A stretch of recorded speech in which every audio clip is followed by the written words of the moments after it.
join me. Let's do some art. I found this really nice sturdy wooden oval substrate here. It has 2 hangers, only cost me $1 at a local thrift store, and it is perfect for today's project.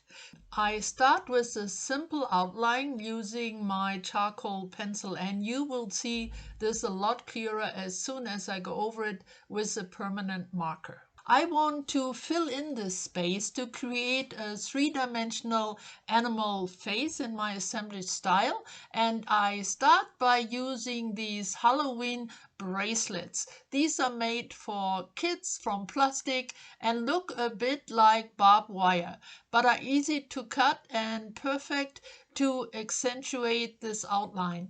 I use a hot glue gun here. I use hot glue very rarely because, well, it cannot be trusted. It doesn't last very long, but for these springy bits, it helps me to get an initial hold, and then later on I will follow it up with some E6000 to make sure everything has a good hold. So to build up a foundation, I will start with very light and relatively large plastic items. These are household bits, packaging, leftovers, a few toys, some handyman items, and so on. I am sure you recognize those yellow half balls which usually hold a little toy. These white things are meant to hold a curtain rod against the wall, and I alter them a little bit using my pliers just for better fit. I will try to name all the pieces I'm using in the captions, but for some of them I really do not have a name because some of these odd shapes, I think, were just created in order to protect pieces of furnishings or other things during shipping.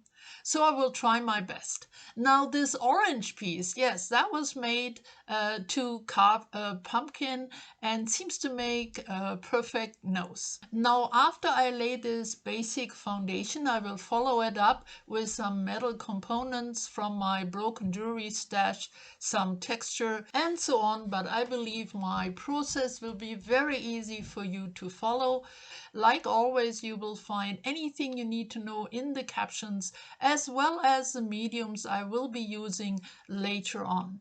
Now my process today is pretty much complete. I didn't edit out a whole lot, not even the times I changed my mind or did repairs.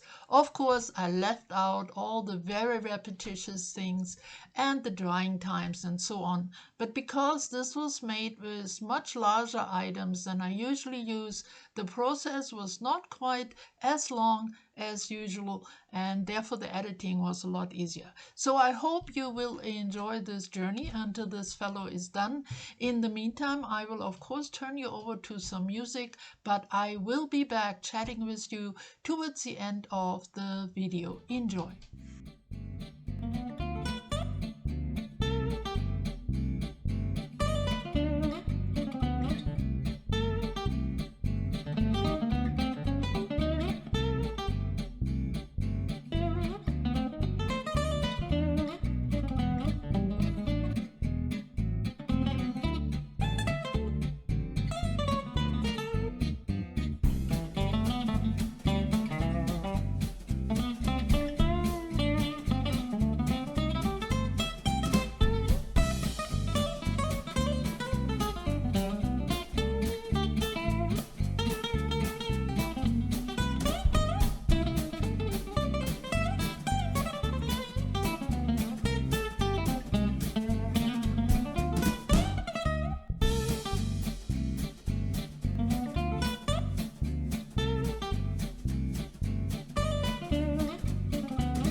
is my tiger. He's all done, and I had so much fun putting this assemblage together.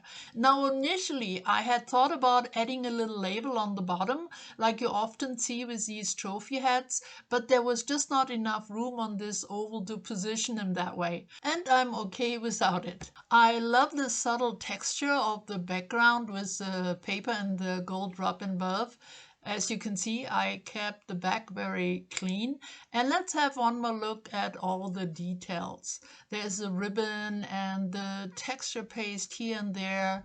And then here on the top, I tried to keep some black and white stripes, or the hint of it. The same here on the cheeks. He is, of course, not super realistic, but more of an abstract version, but I believe recognizable and perfect for this type of assemblage style. So here are the eyes. I love how bold they are and that they have a little shine. I also like the pink on his nose. I didn't want to make it too bright, but it needed some color, and together with the tongue, it accentuates those features.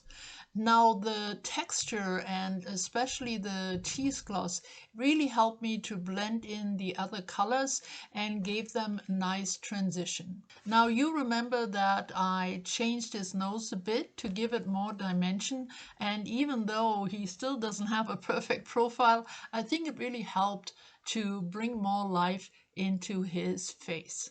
And now this project was inspired by a piece of art I've seen somewhere sometime. I was trying to find the name of the artist, but sadly couldn't locate it anywhere. So yes, I got inspired by someone else's art, but I believe I made it my own, and I really hope that you enjoyed today's video. Thank you so much for watching. I will be back as soon as my next project is done. In the meantime, leave me a comment, stay creative, and bye bye for now.